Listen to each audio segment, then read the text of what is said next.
Chapter 2. When the pirate Sir Francis Drake attacked Riohacha in the 16th century, Ursula Igaran's great-great-grandmother became so frightened with the ringing of alarm bells and the firing of cannons that she lost control of her nerves and sat down on a lighted stove. The burns changed her into a useless wife for the rest of her days.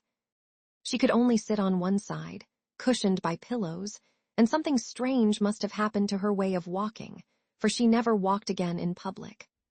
She gave up all kinds of social activity, obsessed with the notion that her body gave off a singed odor.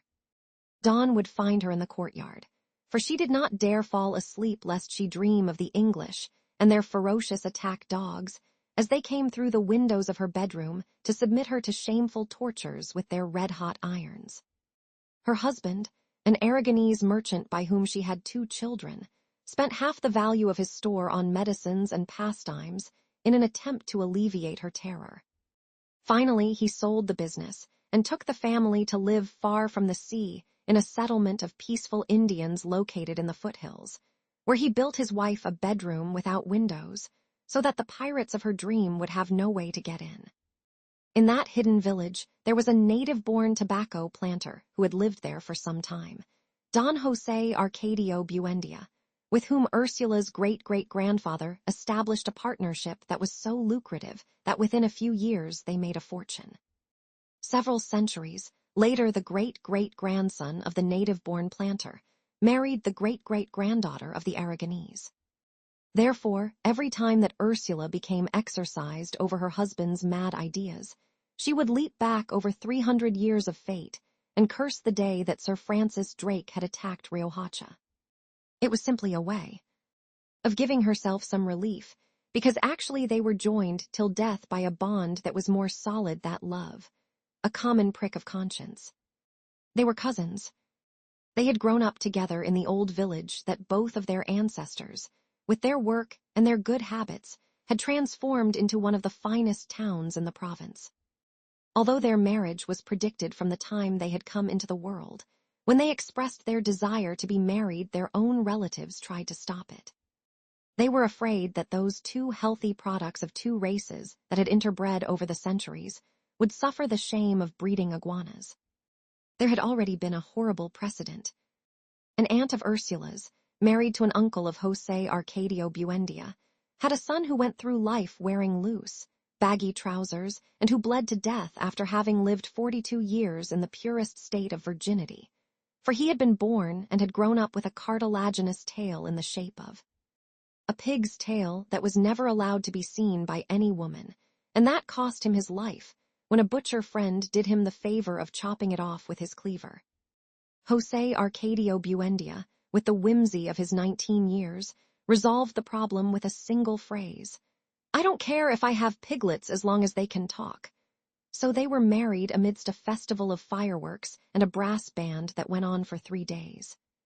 They would have been happy from then on if Ursula's mother had not terrified her with all manner of sinister predictions about their offspring, even to the extreme of advising her to refuse to consummate the marriage. Fearing that her stout and willful husband would rape her while she slept, Ursula, before going to bed, would put on a rudimentary kind of drawers that her mother had made out of sailcloth and had reinforced with a system of crisscrossed leather straps, and that was closed in the front by a thick eero. That was how they lived for several months. During the day, he would take care of his fighting cocks, and she would do frame embroidery with her mother.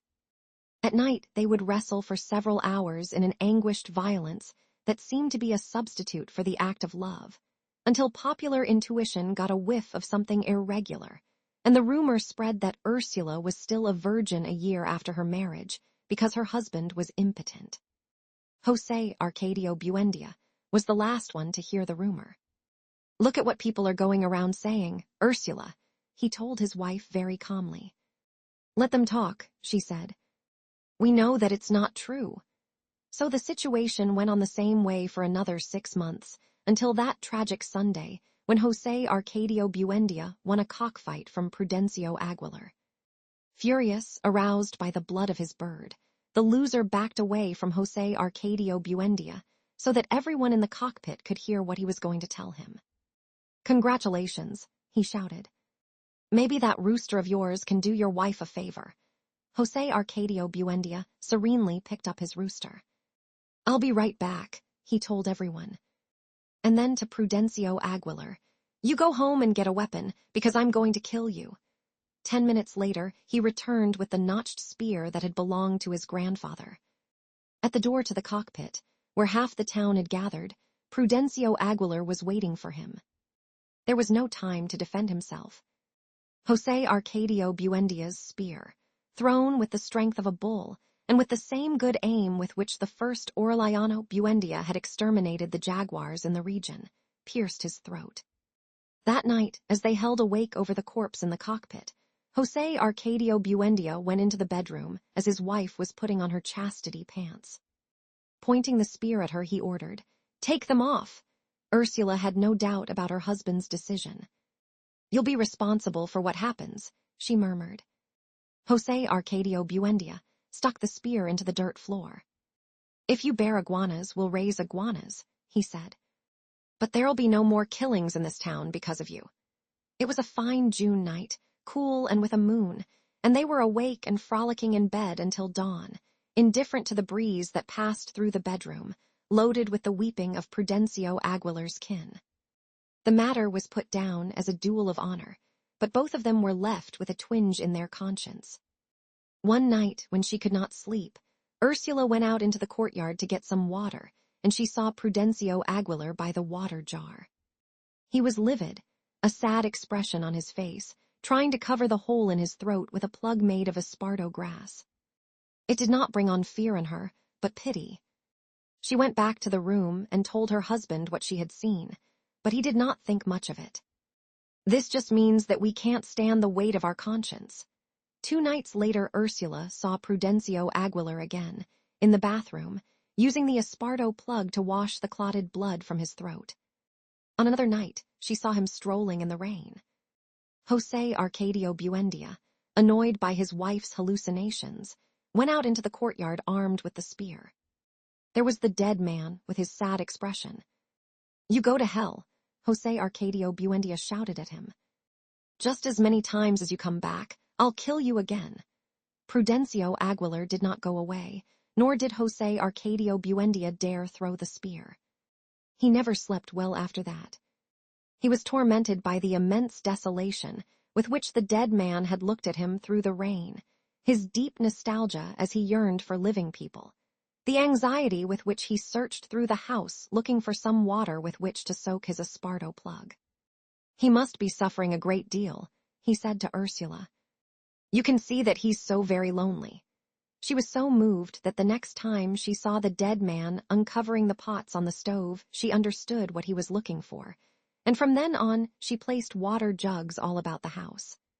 One night when he found him washing his wound in his own room, Jose Arcadio Buendia could no longer resist. "It's all right, Prudencio," he told him. "We're going to leave this town, just as far away as we can go, and we'll never come back. Go in peace now." That was how they undertook the crossing of the mountains. Several friends of Jose Arcadio Buendia, young men like him, excited by the adventure, dismantled their houses and packed up, along with their wives and children, to head toward the land that no one had promised them. Before he left, Jose Arcadio Buendia buried the spear in the courtyard, and one after the other, he cut the throats of his magnificent fighting cocks, trusting that in that way he could give some measure of peace to Prudencio Aguilar. All that Ursula took along were a trunk with her bridal clothes, a few household utensils, and the small chest with the gold pieces that she had inherited from her father. They did not lay out any definite itinerary. They simply tried to go in a direction opposite to the road to Riohacha, so that they would not leave any trace or meet any people they knew. It was an absurd journey. After 14 months, her stomach corrupted by monkey meat and snake stew, Ursula gave birth to a son who had all of his features human. She had traveled half of the trip in a hammock that 2 men carried on their shoulders, because swelling had disfigured her legs and her varicose veins had puffed up like bubbles. Although it was pitiful to see them with their sunken stomachs and languid eyes, the children survived the journey better than their parents, and most of the time it was fun for them. One morning, after almost 2 years of crossing, they became the first mortals to see the western slopes of the mountain range. From the cloudy summit, they saw the immense aquatic expanse of the great swamp as it spread out toward the other side of the world. But they never found the sea. One night, after several months of lost wandering through the swamps, far away now from the last Indians they had met on their way, they camped on the banks of a stony river whose waters were like a torrent of frozen glass. Years later, during the Second Civil War, Colonel Aureliano Buendia tried to follow that same route in order to take Riohacha by surprise, and after 6 days of traveling, he understood that it was madness. Nevertheless, the night on which they camped beside the river, his father's host had the look of shipwrecked people with no escape, but their number had grown during the crossing, and they were all prepared, and they succeeded to die of old age. José Arcadio Buendia dreamed that night that right there, a noisy city with houses having mirror whales rose up. He asked what city it was, and they answered him with a name that he had never heard, that had no meaning at all, but that had a supernatural echo in his dream: Macondo. On the following day, he convinced his men that they would never find the sea. He ordered them to cut down the trees to make a clearing beside the river, at the coolest spot on the bank, and there they founded the village. José Arcadio Buendia did not succeed in deciphering the dream of houses with mirror walls until the day he discovered ice. Then he thought he understood its deep meaning. He thought that in the near future, they would be able to manufacture blocks of ice on a large scale from such a common material as water, and with them build the new houses of the village. Macondo would no longer be a burning place, where the hinges and door knockers twisted with the heat, but would be changed into a wintry city.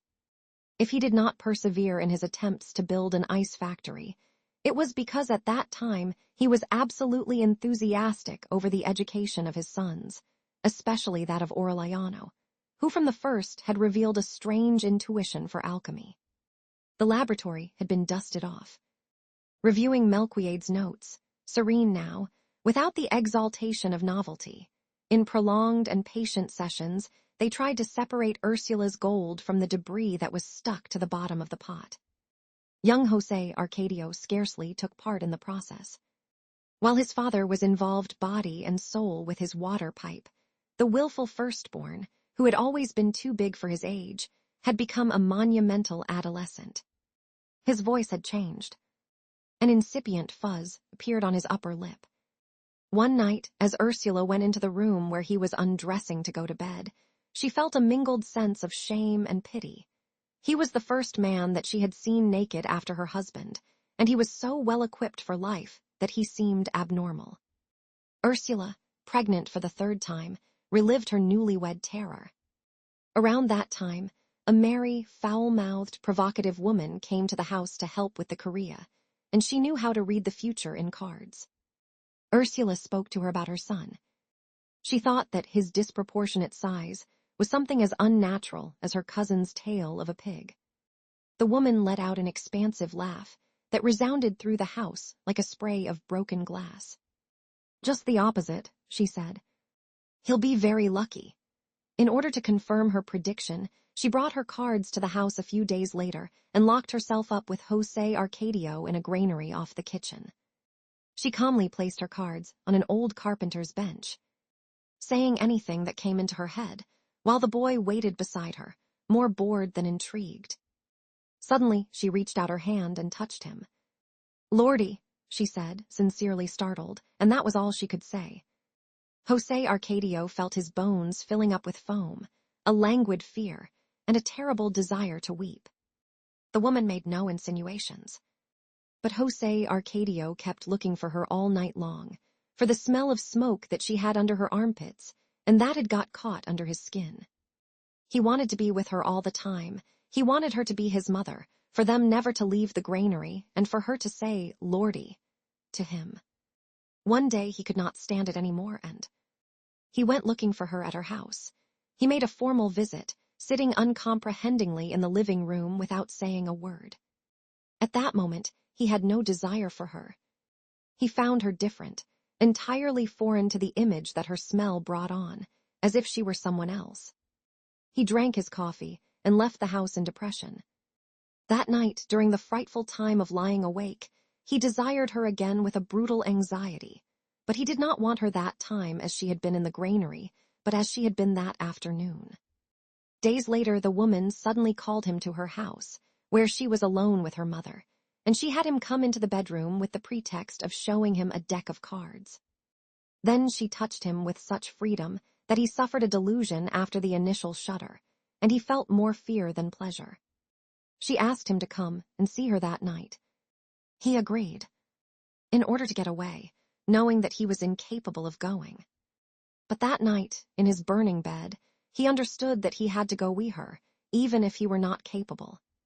He got dressed by feel, listening in the dark to his brother's calm breathing, the dry cough of his father in the next room, the asthma of the hens in the courtyard, the buzz of the mosquitoes, the beating of his heart, and the inordinate bustle of a world that he had not noticed until then.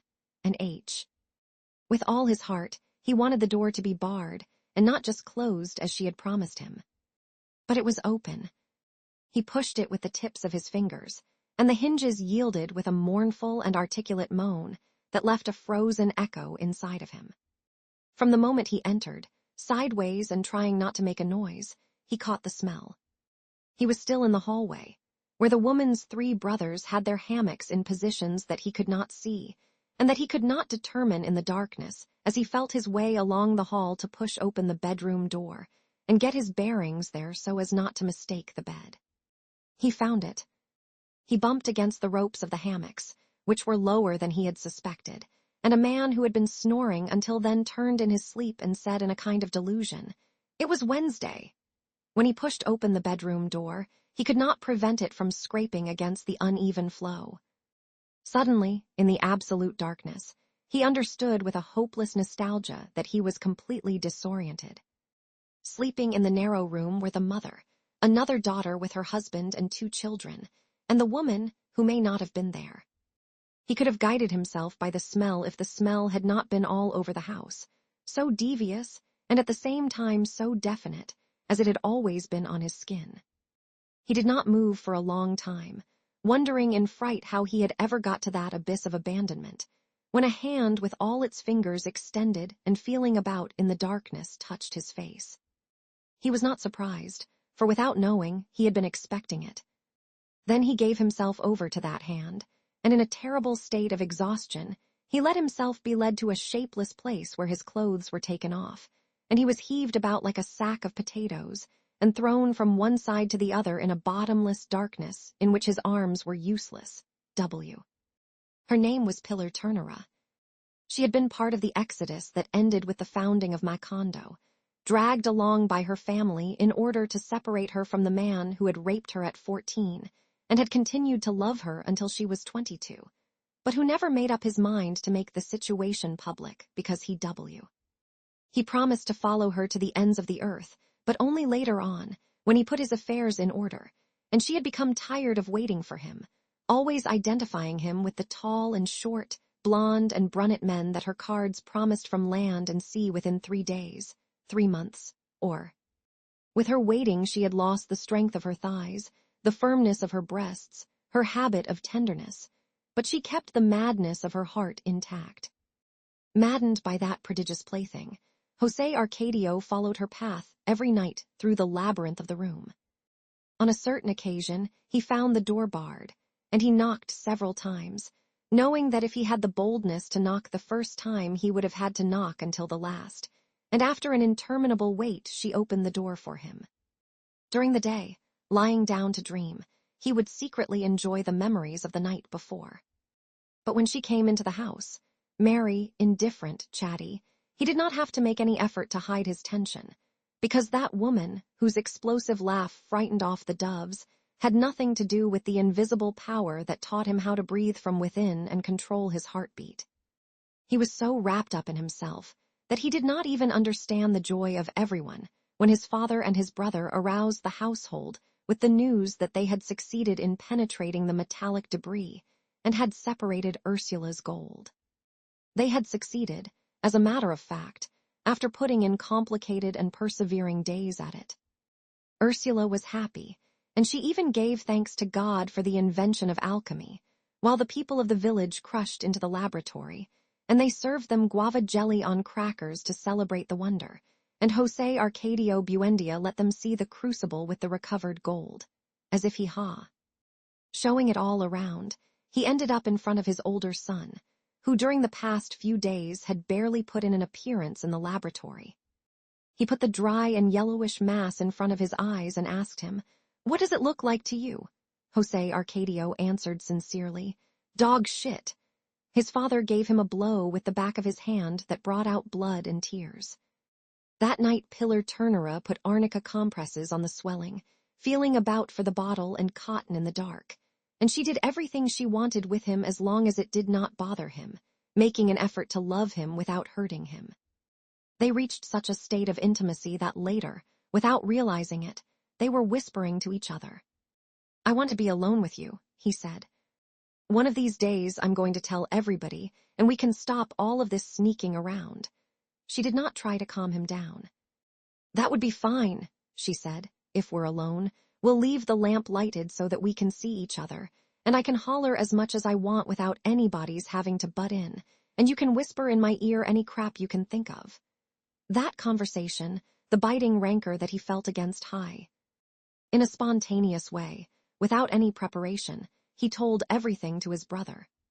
At first young Orellano understood only the risk, the immense possibility of danger that his brother's adventures implied, and he could not understand the fascination of the subject. Little by little, he became contaminated with the anxiety. He wondered about the details of the dangers. He identified himself with the suffering and enjoyment of his brother. He felt frightened and happy. He would stay awake waiting for him until dawn in the solitary bed that seemed to have a bottom of live coals, and they would keep on talking until it was time to get up, so that both of them soon suffered from the same drowsiness, felt the same lack of interest in alchemy and the wisdom of their F. "Those kids are out of their heads," Ursula said. "They must have worms." She prepared a repugnant potion for them made out of mashed wormseed, which they both drank with unforeseen stoicism, and they sat down at the same time on their pots 11 times in a single day, expelling some rose-colored parasites that they showed to everybody with great. Orellano not only understood by then, he also lived his brother's experiences as something of his own, for on one occasion when the latter was explaining in great detail the mechanism of love, he interrupted him to ask, "What does it feel like?" José Arcadio gave an immediate reply, "It's like a..." Before anyone came into the room, Ursula examined her carefully. She was light and watery, like a newt, but all of her parts were human. Orellano did not notice the new thing except when the house became full of people. Protected by the confusion, he went off in search of his brother, who had not been in bed since 11 o'clock, and it was such an impulsive decision that he did not even have time to ask himself how he could get him out of Pilar Ternera's bedroom. He circled the house for several hours, whistling private calls, until the proximity of dawn forced him to go home. In his mother's room, playing with the newborn little sister, and with a face that drooped with innocence, he found José Arcadio. Ursula was barely over her 40 days' rest when the gypsies returned. They were the same acrobats and jugglers that had brought the ice. Unlike Melquiade's tribe, they had shown very quickly that they were not heralds of progress, but purveyors of amusement. Even when they brought the ice, they did not advertise it for its usefulness in the life of man, but as a simple circus curiosity. This time, along with many other artifices, they brought a flying carpet. But they did not offer it as a fundamental contribution to the development of transport, rather as an object of recreation. The people at once dug up their last gold pieces to take advantage of a quick flight over the houses of the village. Protected by the delightful cover of collective disorder, José Arcadio and Pilar passed many relaxing hours. They were two happy lovers among the crowd, and they even came to suspect that love could be a feeling that was more relaxing and deep than the happiness, wild but momentary, of their secret nights. Pilar, however, broke the spell. Stimulated by the enthusiasm that Jose Arcadio showed in her companionship, she confused the form and the occasion, and all of a sudden she threw the whole world on top of him. "Now you really are a man," she told him. And since he did not understand what she meant, she spelled it out to him. "You're going to be a father." Jose Arcadio did not dare leave the house for several days. It was enough for him to hear the rocking laughter of Pillar in the kitchen, to run and take refuge in the laboratory, where the artifacts of alchemy had come alive again with Ursula's blessing. Jose Arcadio Buendia received his errant son with joy, and initiated him in the search for the philosopher's stone, which he had finally undertaken. One afternoon, the boys grew enthusiastic over the flying carpet that went swiftly by the laboratory at window level, carrying the gypsy who was driving it and several children from the village who were merrily waving their hands. But Jose Arcadio Buendia did not even look at it. "Let them dream," he said. "We'll do better flying than they are doing, and with more scientific resources than a miserable bedspread." In spite of his feigned interest, Jose Arcadio must understood the powers of the philosopher's egg, which to him looked like a poorly blown bottle. He did not succeed in escaping from his worries. He lost his appetite, and he could not sleep. He fell into an ill humor, the same as his father's over the failure of his undertakings, and such was his upset that Jose Arcadio Buendia himself relieved him of his duties in the laboratory, thinking that he had taken alchemy too much to heart. Aureliano, of course, understood that his brother's affliction did not have its source in the search for the philosopher's stone, but he could not get into his confidence. He had lost his former spontaneity. From an accomplice and a communicative person, he had become withdrawn and hostile. Anxious for solitude, bitten by a virulent rancor against the world, one night he left his bed as usual, but he did not go to Pillar Turnera's house, but to mingle in the tumult of the fair. After wandering about among all kinds of contraptions without becoming interested in any of them, he spotted something that was not a part of it all. A very young gypsy girl, almost a child, who was weighted down by beads and was the most beautiful woman that Jose Arcadio had ever seen in his lee. She was in the crowd that was witnessing the sad spectacle of the man, who had been turned into a snake for having disobeyed his parents. Jose Arcadio paid no attention. While the sad interrogation of the snake man was taking place, he made his way through the crowd up to the front row, where the gypsy girl was, and he stooped behind her. He pressed against her back. The girl tried to separate herself, but Jose Arcadio pressed more strongly against her back. Then she felt him. She remained motionless against him, trembling with surprise and fear, unable to believe the evidence, and finally she turned her head and looked at him with a tremulous smile. At that instant, two gypsies put the snake man into his cage and carried him into the tent. The gypsy who was conducting the show announced, "And now, ladies and gentlemen, we are going to show the terrible test of the woman who must have her head chopped off every night at this time for 150 years as punishment for having seen what she should not have." Jose Arcadio. They went to her tent, where they kissed each other with a desperate anxiety while they took off their clothes.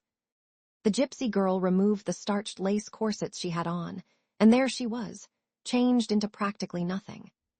She was a languid little frog, with incipient breasts and legs so thin that they did not even match the size of Jose Arcadio's arms, but she had a decision and a warmth that compensated for her fragility. Nevertheless, Jose Arcadio could not respond to her because they were in a kind of public tent where the gypsies passed through with their circus things and did their business, and would even tarry by the bed for a game of dice. The lamp, hanging from the center pole, lighted the whole place up. During a pause in the caresses, Jose Arcadio stretched out naked on the bed without knowing what to do, while the girl tried to inspire him. A gypsy woman with splendid flesh came in a short time after, accompanied by a man who was not of the caravan, but who was not from the village either, and they both began to undress in front of the bed. Without meaning to, the woman looked at Jose Arcadio and examined his magnificent animal in repose with a kind of pathetic fervor. "My boy," she exclaimed, "may God preserve you just as you are." Jose Arcadio's companion asked them to leave them alone, and the couple lay down on the ground, close to the bed. The passion of the others woke up Jose Arcadio's fervor. On the first contact, the bones of the girl seemed to become disjointed with a disorderly crunch like the sound of a box of dominoes, and her skin broke out into a pale sweat, and her eyes filled with tears as her whole body exhaled a lugubrious lament and a vague smell of mud. But she bore the impact with a firmness of character and a bravery that were admirable. Jose Arcadio felt himself lifted up into the air toward a state of seraphic inspiration, where his heart burst forth with an outpouring of tender obscenities that entered the girl through her ears and came out of her mouth translated into her language. It was Thursday. On Saturday night, Jose Arcadio wrapped a red cloth around his head and left with the gypsies. When Ursula discovered his absence, she searched for him all through the village. In the remains of the gypsy camp, there was nothing but a garbage pit among the still smoking ashes of the extinguished campfires. Someone who was there looking for beads among the trash told Ursula that the night before he had seen her son in the tumult of the caravan pushing the snake man's cage on a cart. "He's become a gypsy," she shouted to her husband, who had not shown the slightest sign of alarm over the disappearance. "I hope it's true," Jose Arcadio Buendia said, grinding in his mortar the material that had been ground 1,000 times and reheated and ground again. "That way he'll learn to be a man." Ursula asked where the gypsies had gone. She went along asking and following the road she had been shown, thinking that she still had time to catch up to them. She kept getting farther away from the village until she felt so far away that she did not think about returning. Jose Arcadio Buendia did not discover that his wife was missing until 8 o'clock at night, when he left the material warming in a bed of manure and went to see what was wrong with little Amaranta, who was getting hoarse from crying. In a few hours, he gathered a group of well-equipped men, put Amaranta in the hands of a woman who offered to nurse her, and was lost on invisible paths in pursuit of Ursula. Orellana went with them. Some Indian fishermen, whose language they could not understand, told them with signs that they had not seen anyone pass. After 3 days of useless searching, they returned to the village. For several weeks, Jose Arcadio Buendia let himself be overcome by consternation. He took care of little Amaranta like a mother. He bathed and dressed her, took her to be nursed 4 times a day, and even sang to her at night the songs that Ursula never knew how to sing. On a certain occasion, Pilar Ternera volunteered to do the household chores until Ursula came back. Orellana, whose mysterious intuition had become sharpened with the misfortune, felt a glow of clairvoyance when he saw her come in. Then he knew that in some inexplicable way she was to blame for his brother's flight and the consequent disappearance of his mother, and he harassed her with a silent and implacable hostility in such a way that the woman did not return to the house. Time put things in their place. Jose Arcadio Buendia and his son did not know exactly when they returned to the laboratory, dusting things, lighting the water pipe, involved once more in the patient manipulation of the material that had been sleeping for several months in its bed of manure.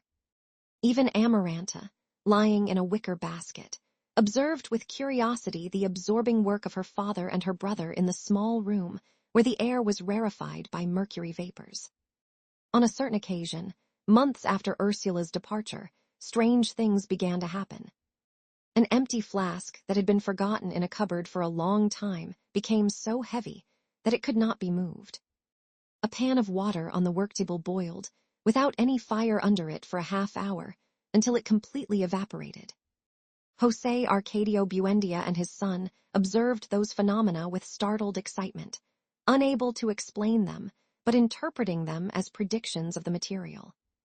One day Amaranta's basket began to move by itself and made a complete turn about the room, to the consternation of our Leano, who hurried to stop it. But his father did not get upset.